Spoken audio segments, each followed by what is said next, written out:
Good afternoon, everybody. Welcome. I'll call the meeting to order. I'm going to call the roll, please.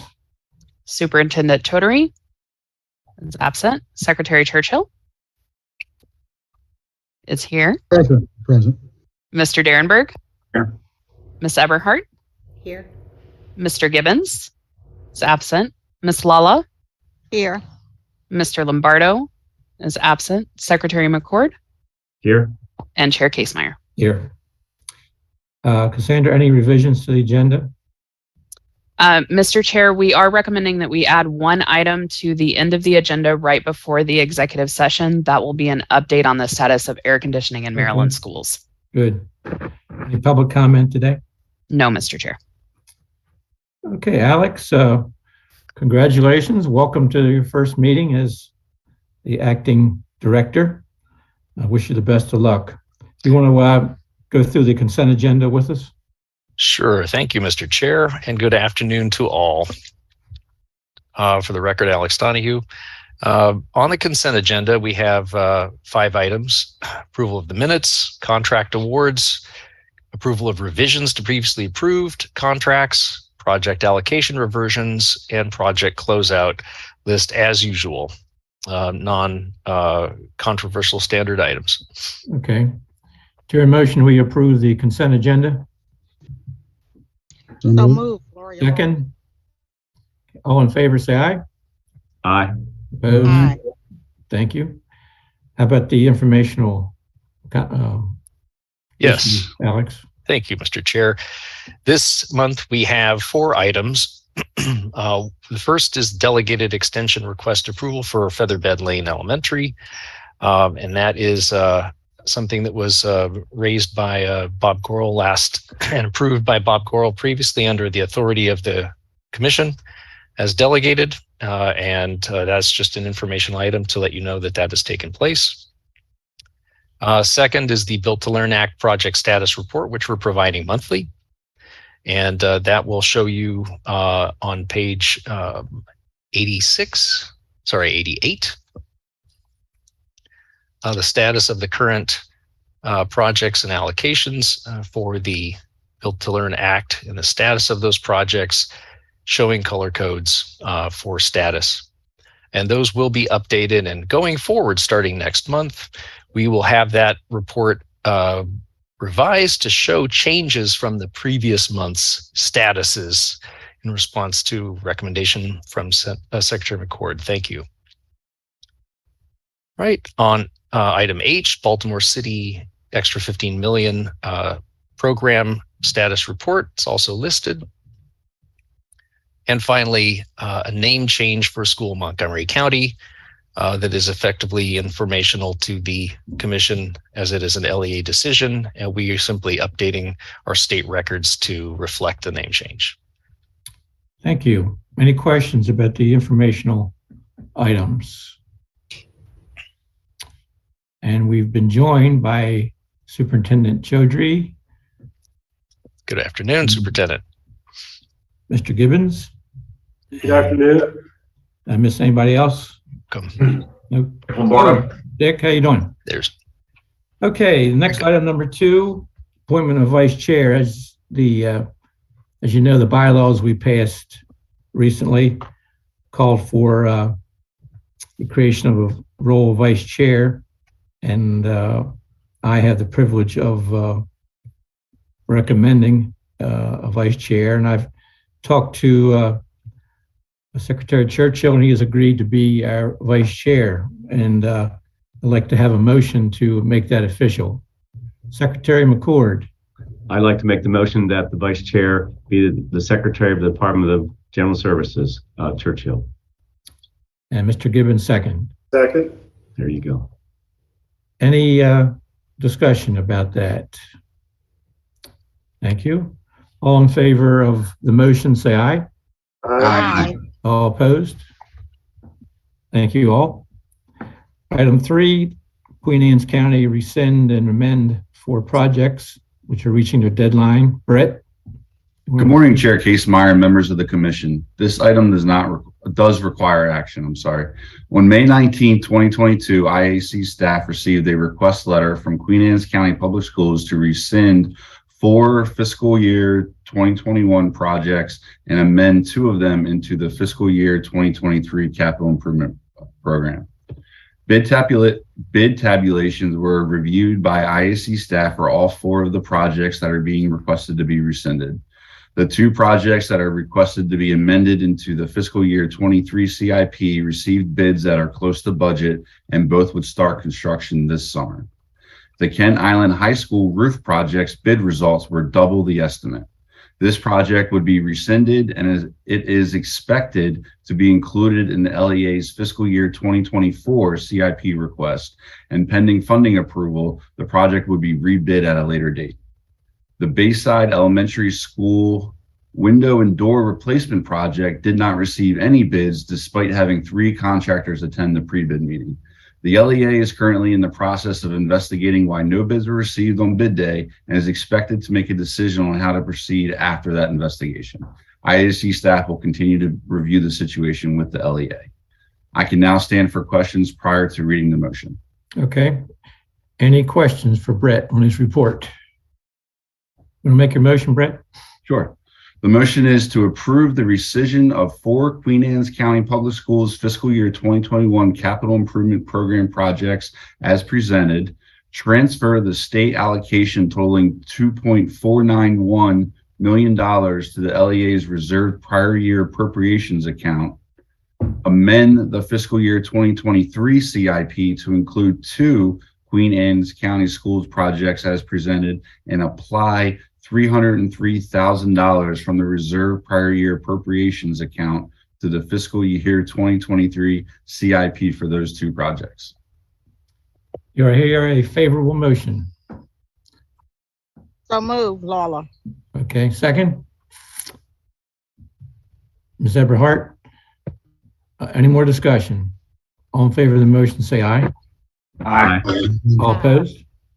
Motion's carried. Item 4. Brett, this is an informational item, I assume. Go Yes, ahead. sir. Good morning again. This is an informational item and no action is necessary.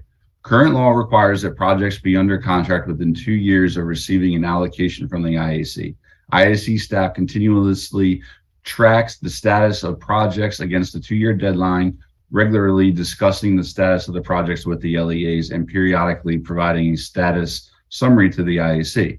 This month's table shows all of the fiscal year 2021 projects that were rescinded this year due to failure to be contracted by the May 30th deadline. The table shows that 14 projects totaling just over $60 million in state funding was rescinded this year. A rescission can happen when a project receives bids that are higher than anticipated and additional funding is not available from either county or the state. This year, IAC staff were able to facilitate increases in the state funding allocations for projects where it was possible and appropriate. However, for some of the rescinded projects, the bid results were so much higher than the funding level that even with an increase to the state share, the local share of the additional funding was unable to be allocated. A rescission can also happen when a project was not planned or designed in a manner in which allowed the project to meet the 2-year deadline. ISC staff have developed and are now implementing a project pipeline tracker for each LEA that shows the progress of that LEA's projects. This tool will help IAC staff support LEAs in optimizing their project planning and management, and likely will help reduce the number of projects that are not contracted within the 2-year deadline in the future. Thank you for your time, and I can now stand for questions. Thanks, Brett. Any questions for Brett? Secretary Churchill? Yes, thank you, Mr. Chair. Brett, just as a good chart for information, I think would also be good to let the public know when we're receiving these, and we're certainly receiving them at a higher pace than we have in the past. The rescissions are based on when the estimates were done. And can you just speak to, on average, how long these projects are in the pipeline before they really come to market, as a way to identify that we can't necessarily identify factors like inflation and the Ukraine war, which affect the the supply chains and other factors. Sure. This year, more than most, the LEAs are realizing a challenge with lead times for lots of different construction materials, as well as inflation for the bid results. And a lot of what's happening a lot of times, they're going through the planning and design of the project, they're bidding the project. In normal circumstances, they would have enough time to, once they receive bids, to go through their normal process to get approval prior to the deadline. But because the bid results are coming in higher than what they estimated, two years ago, due to the market, they're having to kind of scramble last minute to try to find that additional funding. And unfortunately, they're not always able to account for that additional funding necessary. Thank you. Superintendent Chaudhry, do you have a question? No, okay. Any other questions for Brett? Okay. Let's move on to item 5, Cecil County. Request to rescind the Northeast Middle School replacement. Before we get into that report from Eileen, I've noticed that Perry Willis, who has been Executive Director of Support Services for Cecil County for 25 years, this will be his last IAC meeting. And we want to congratulate him and thank Perry for all he's done. And Alex, who knows him much better, would like to make a few comments regarding Perry's service. Alex? Thank you, Mr. Chair. I have had the pleasure of working with Perry Willis over the last few years. And in his 25 years with Cecil County Public Schools, he has overseen a large number of projects for the school system, 22 renovation, addition, and new construction projects, including most recently the new Chesapeake City Elementary School, 13 additional projects that were kindergarten additions, and a whole raft of systemic projects on top of that. He also contributed his expertise to the work of the IAC in the state of Maryland by serving on the General Assembly's work group on the assessment and funding of school facilities over the last more than a year. And he has really been a great partner and has contributed a huge amount to the efforts and helped both his school district and the IAC in the state. And we'll miss him. So my thanks to Perry as well. Perry, are you in the call? No, Mr. Willis is not.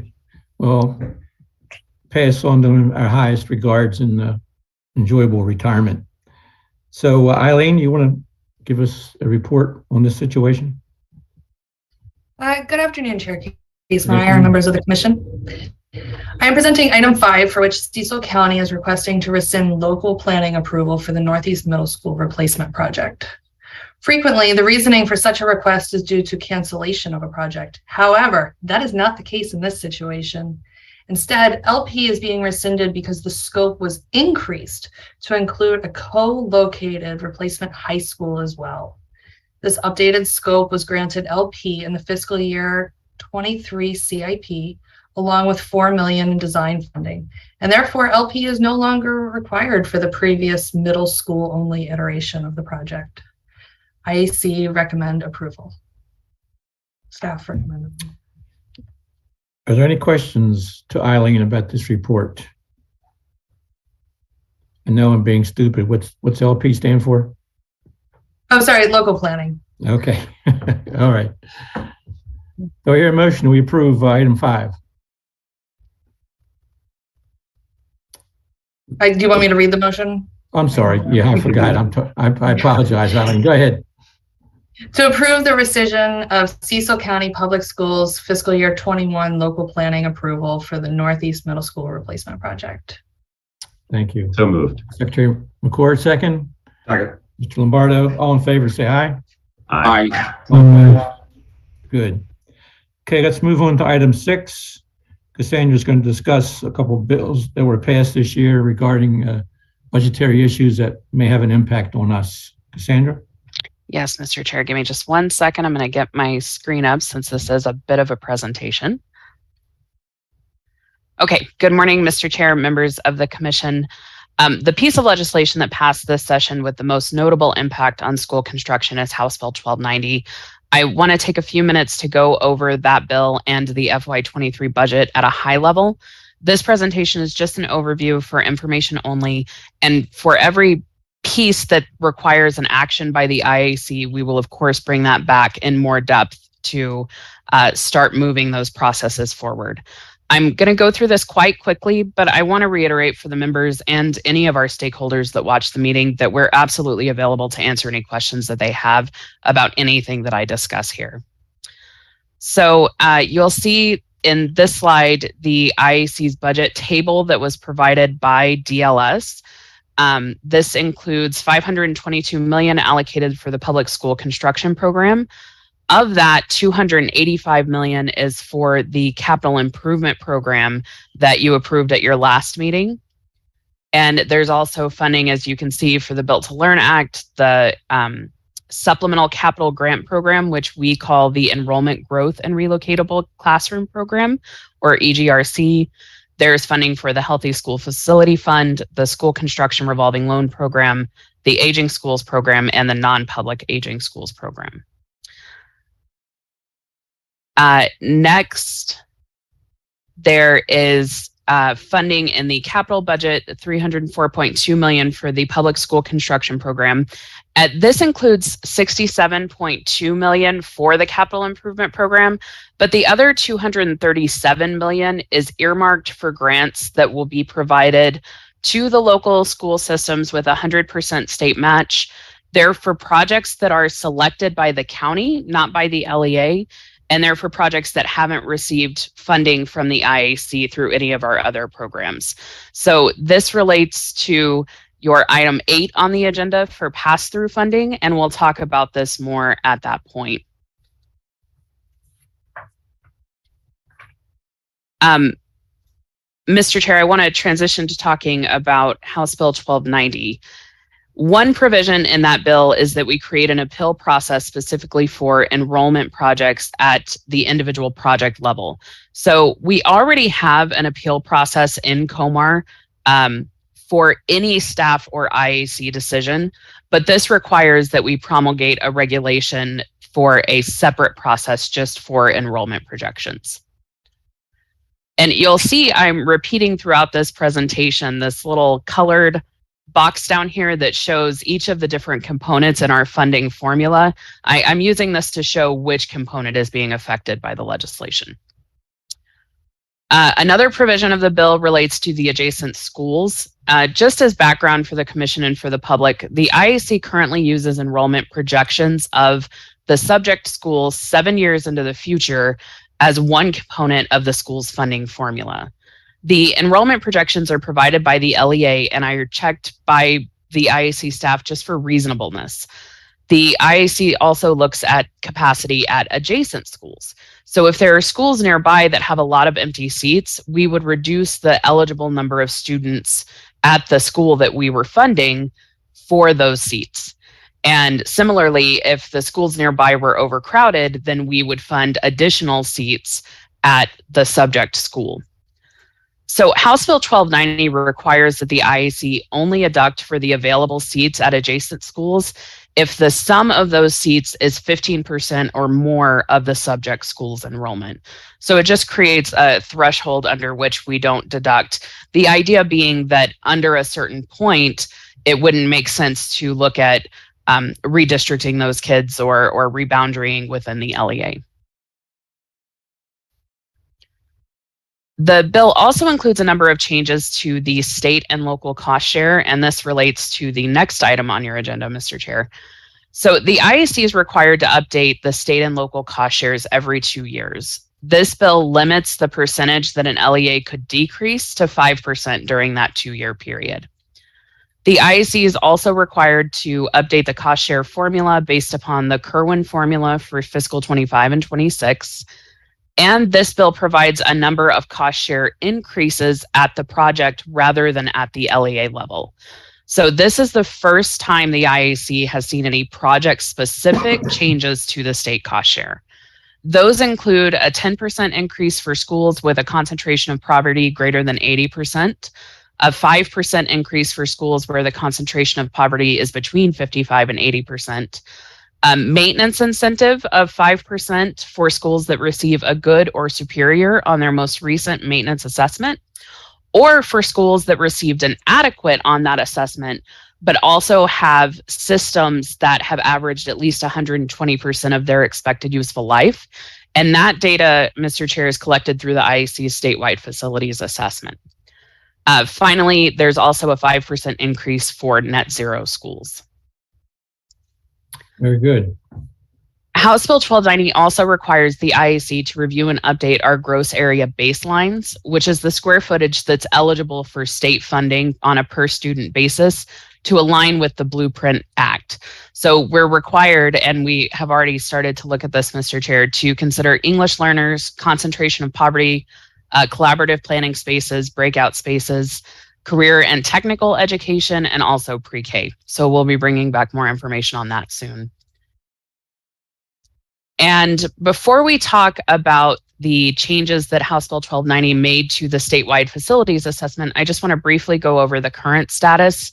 So you all know that the SFA was contracted, the SFA statewide facilities assessment was contracted in September after unexpected procurement delays, which resulted in a compressed schedule. The vendor completed all 1,400 assessments by July of 2021, and the work group on the assessment and funding of school facilities began meeting around that time. Concurrently, the IAC staff were working with DLS and the vendor to perform a ton of data analysis and quality assurance on that very, very large data set. The final full baseline set was provided in December. I should add a caveat that we did revise that slightly after December, and it was actually the final data set was just provided to DLS last week. One measure of the assessment, the facility condition index, it looks only at building condition, the condition of the bricks and mortar, not the educational sufficiency of the space, has been completely finalized. The MDCI is a measure that considers facility condition and also educational sufficiency, and that's on hold until the work group reconvenes and determines the appropriate weighting to factor into the calculation. So the SFA is really important and really complex, and we have a separate presentation that I want to offer at this point that we would be happy to go over with any member or any stakeholder that has any questions about how that process works.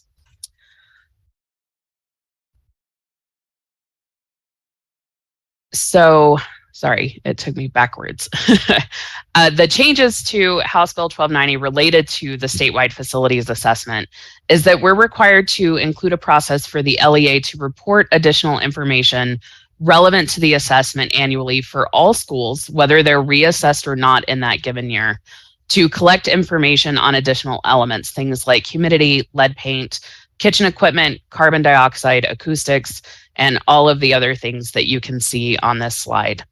The bill also requires that for any item severe enough to cause a school to close, the LEA has to submit a correction plan to the IAC, and the IAC is required to work with the LEA to prioritize funding. There were also some additional parameters established in the bill for how the IAC can use the assessment information.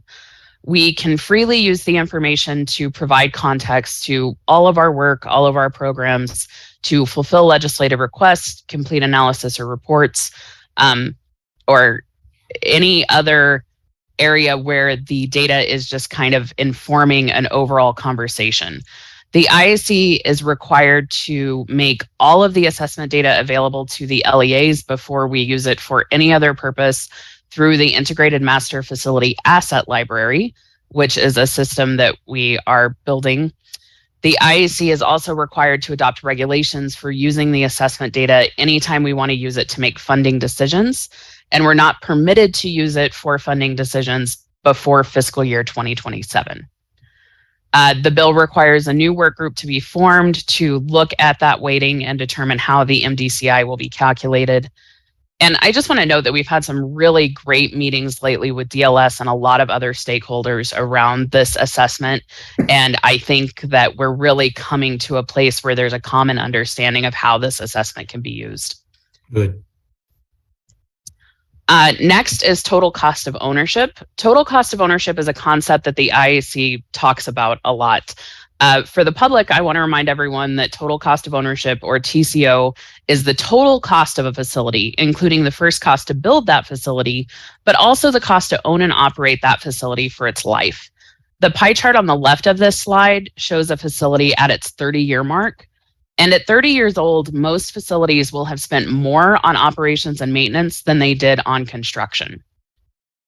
So House Bill 1290 creates a TCO incentive for projects that have an estimated TCO that's 15% less than the baseline set by the IAC.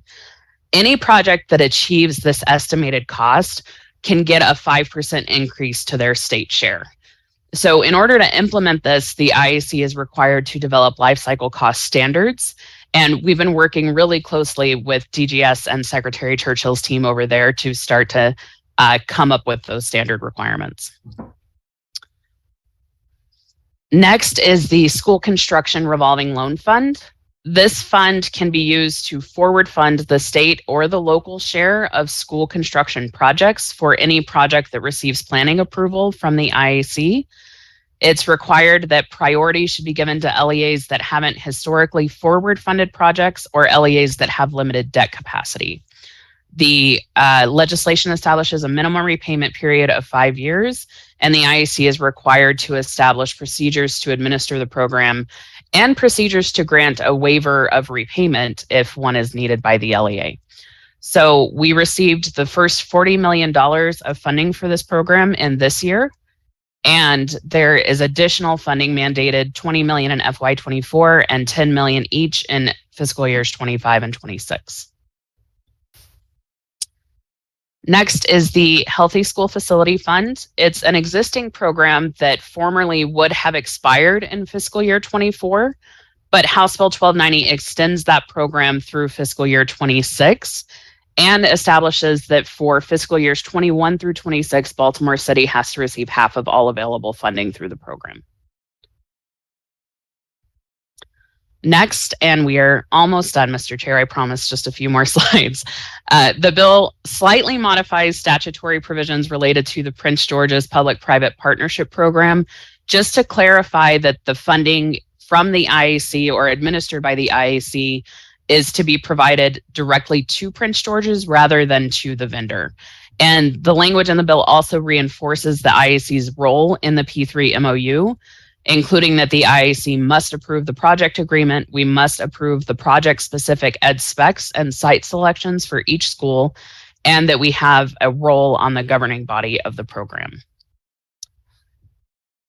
The bill modifies the formerly created Public School Facilities Priority Fund to be the Nancy K. Kopp Public School Facilities Priority Fund.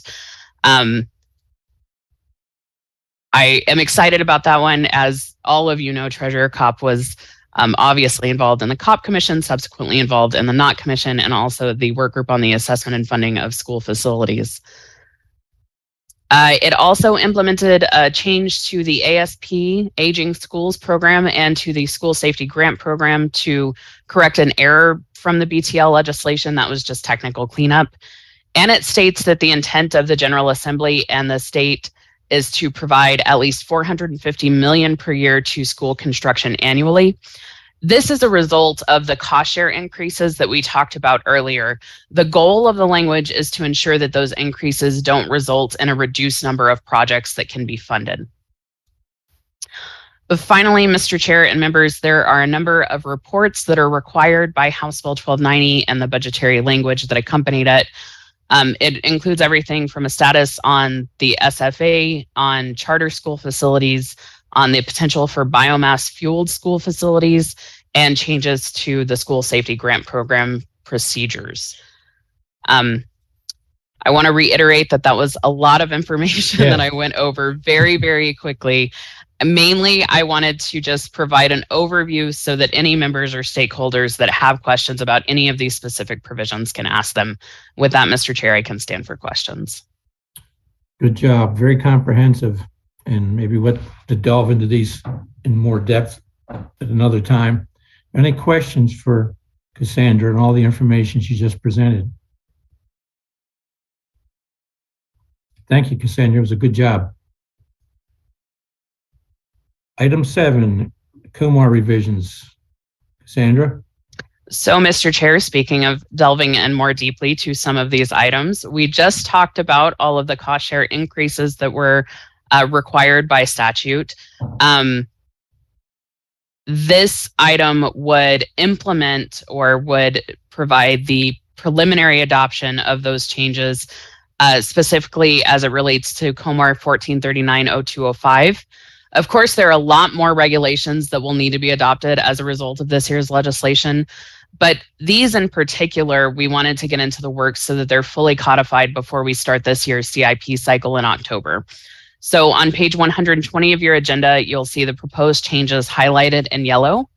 First in B, right now statute requires that the cost share not be decreased by more than 5%. Formerly, it required that if it was more than 5%, it be split across years. So we made that change in B. In B3, we just wanted to clarify that no project can receive more than 100% of the eligible costs.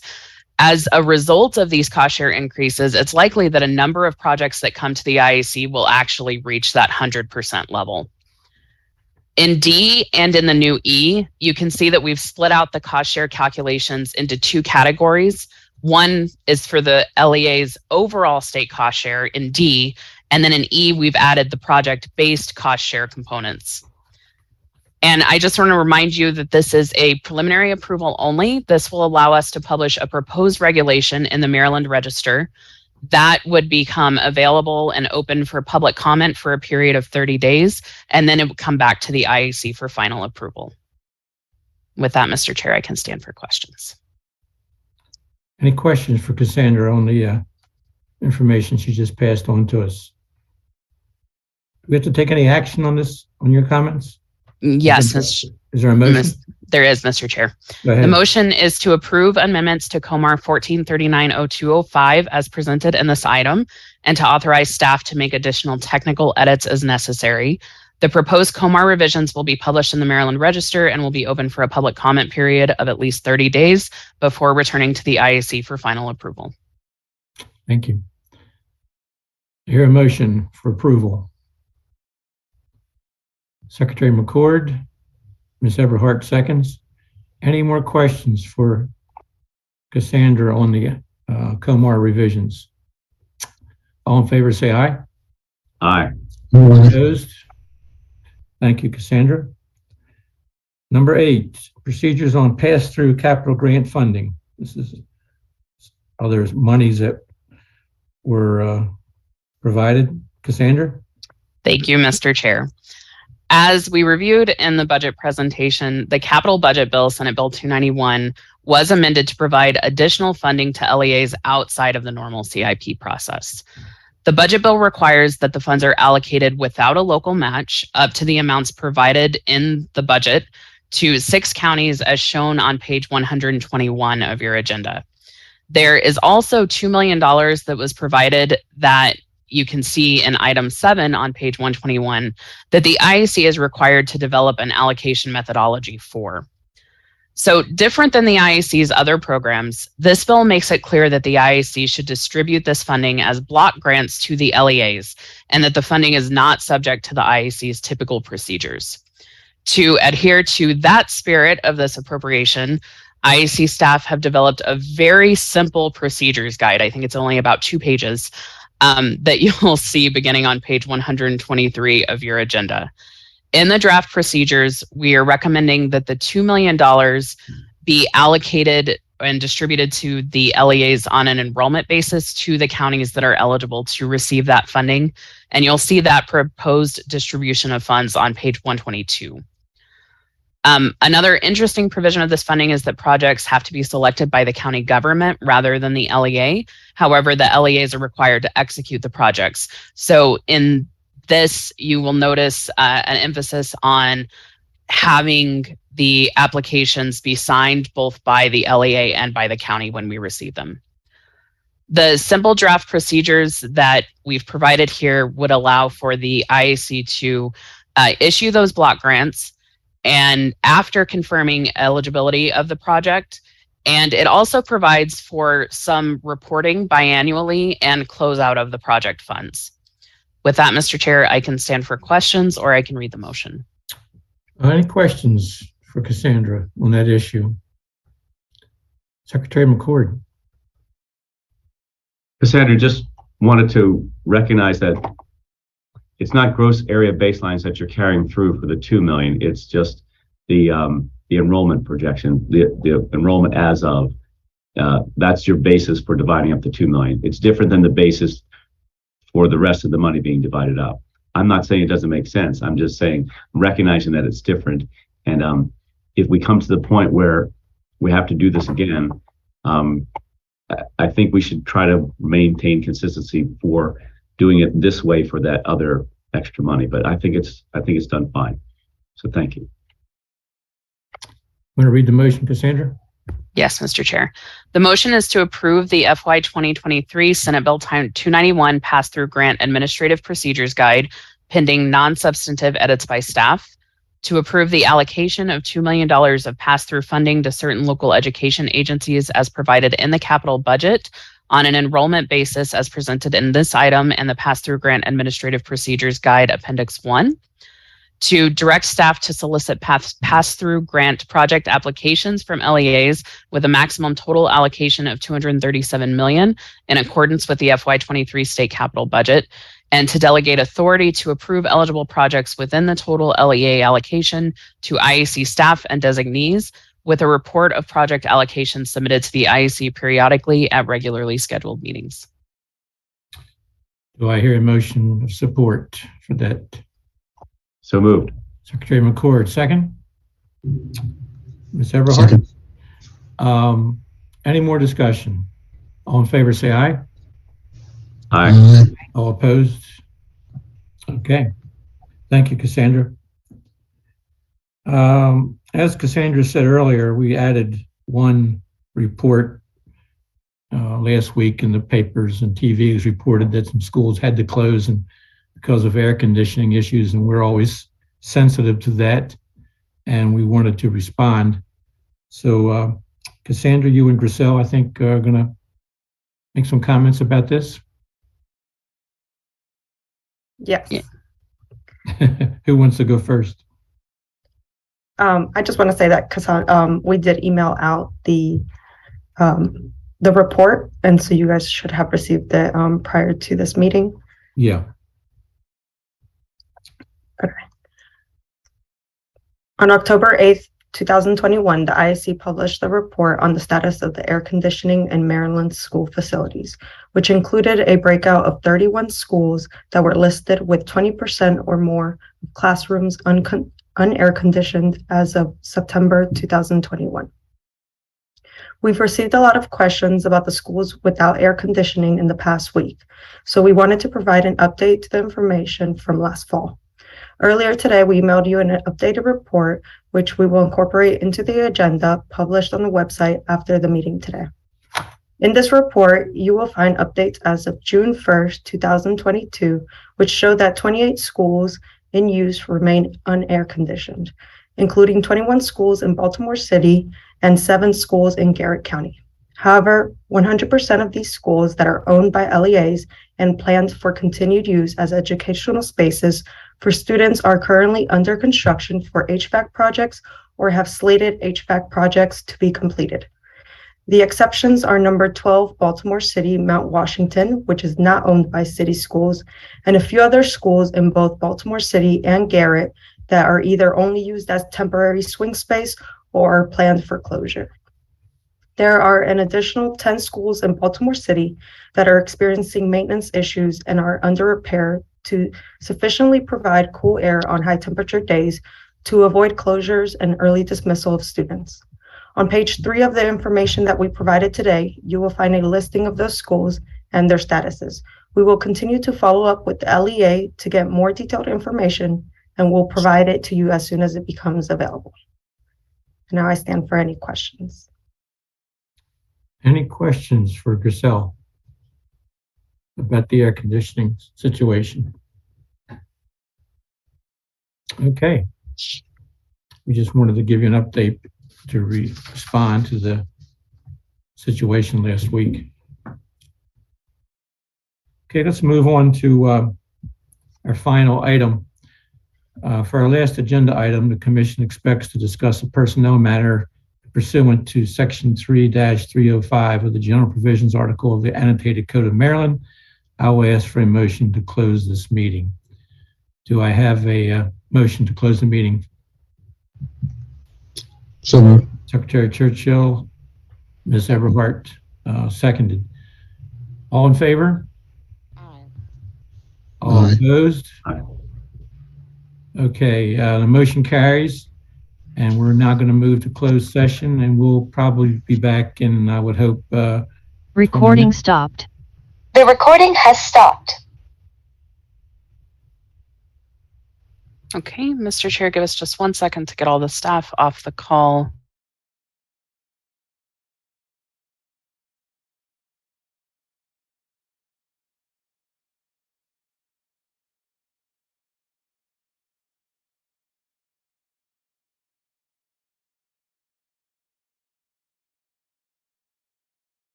Okay, we're back in open session, and this session is being recorded. While in closed session, we received an update on the work of the selection subcommittee. No votes were taken, as this was an informational session only.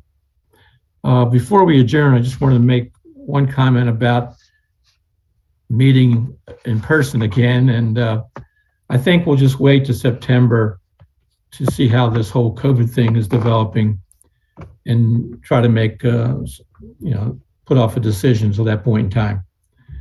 So do I have a motion to adjourn? Mr. Superintendent, Mr. Lombardo seconds. All in favor, say aye. Aye. Okay.